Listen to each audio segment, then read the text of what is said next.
Hi there, welcome to our video seminar on divination, intuition, and synchronicity. My name is Henry Reed, and I'll be your conductor for this fascinating journey we're going to take. It's going to be quite a learning adventure.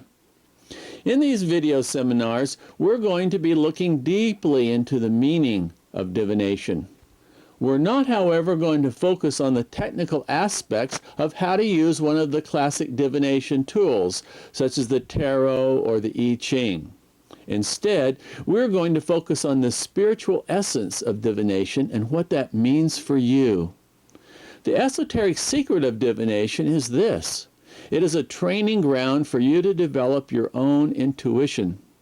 As you become more confident in your use of a divination tool, you begin to realize that the real divining rod is within you. My goal for you is to discover that you can use your own intuition to see into divine order, to perceive what is in the harmony of the moment. This video seminar is going to help you broaden your perspective on divination, and it's also going to give you the confidence in your own ability to perceive directly and intuitively. Your divination tool can certainly become a friendly companion, but you don't need to become dependent upon it. If you work with the learning projects demonstrated in these videos, you'll be able to conduct divination with whatever you wish, whatever you find at hand, simply using your own heart. I've conducted many live seminars on divination, and I'll share with you some of the highlights of these classes on this video. In fact, we're going to look in on a class right now where I'm explaining the spiritual meaning of divination. Let's take a look. Okay, divination. What is divination? Divination basically means to divine God's will. To go into divine means to know what is in the divine mind, what is in divine harmony or divine order. We get to a crossroads in life. We're coming to a place where we have a question. We don't know what we should do. That's when we consult divination because things are not all clear for us. When we're in the flow, when things are moving, when things are going okay, we don't even think to ask questions because we're very spontaneously, we're moving along, we're doing our thing, we're in a groove, everything is fine. But for whatever reason, you fall out of that flow and you don't quite know what should you do here and so on. Divining means to ask what would be in divine harmony, what would be in divine order, what is my place, what is my path, what am I to do at this particular juncture. Now ideally we would know.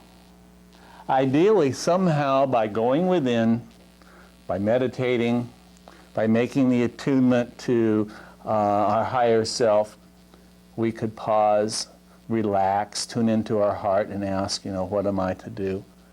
And the answer comes.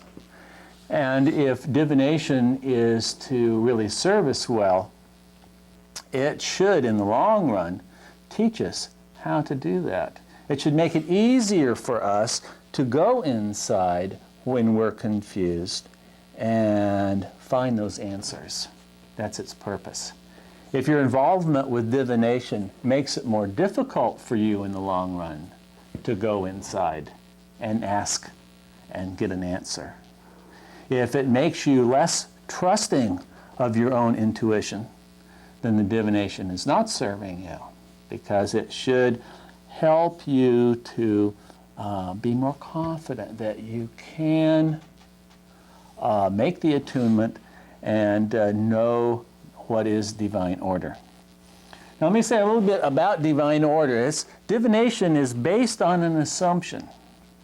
It's based on, you might say, a certain state of consciousness that we have within us when we just feel that somehow the whole universe flows with the same heartbeat, that there's some kind of an inherent harmony, an inherent connectedness, an inherent flow and sympathy among all things, as if life were a symphony orchestra playing, da, da, da, da, da, da, da, and we're part of it.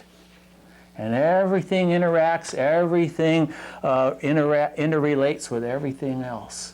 And so you have your song to sing, and you play your notes just at the right time. You've come into this life just at the right time to say your bit, play your song, meet with the people that you're supposed to meet with, and so on. It's all part of this beautiful creation that exists in this special, whether you want to call it dream time like the Aborigines of Australia, or just in the Creator's head, or whatever image that you might have of it, of existing outside of time and at the same time expressing through time.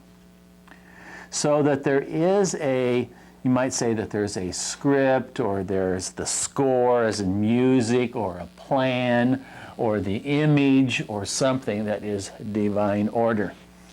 So when you come to a point when you're singing your song, da da da da, da, and you went, what's the note I'm supposed to sing? And for some reason you don't know what it is, that there is, the knowledge exists. It exists in divine mind. You have to get into divine mind and experience it. Now this is where the divination systems come in. Whether it's tarot, I Ching, throwing some shells, looking at the clouds in the sky, listening to the birds, or looking at bird poop. Whatever system you want to look at. The purpose of it is that here you are in a spot. You want to know, what is the song right now? What is my thing to do? And you know, because of divine order and the way it is, everything is reflected in everything else. It's as if we were all a bunch of soap bubbles, and we could look at the soap bubble, and on the surface you would see all the other soap bubbles reflected in it. So your song is reflected in the clouds. Your song is reflected in the bird poop. Your song is reflected in the throw of the shells. Your song is reflected in the sound of the waves. You're everywhere. But for some reason, you're having difficulty seeing, understanding, knowing your particular thing at this moment. So you ask for help. And so you turn to a divination system. So you throw some shells. So you look up at the clouds. So you listen to the wind in the trees. So you make some tea and look at the leaves. Or you take some rocks and throw them, or you lay out some cards. Or you put some shells on a drum and start beating the drum, and the shells bounce around on the surface of the drum. Whatever is your particular system. Divine order is everywhere. So, just as your move is in your heart, so your move will be in the clouds. So your move will be in the dog poop. So your move will be in the shells. Whatever, it'll be there. So you throw your divination system, and it's like an echo. It's an echo of something. It's a reflection of something. It's a mirror image of something that you're trying to get in touch with. You have it in your heart through your own direct contact and oneness with divine order, and you also see it reflected in the shells. You see it reflected in the clouds. And now you have two to work with. You're always working with two. One is the clouds or the shells or the tarot cards, but the second is in your heart. It's your own intuition, because your own intuition is going to govern how you look and interpret.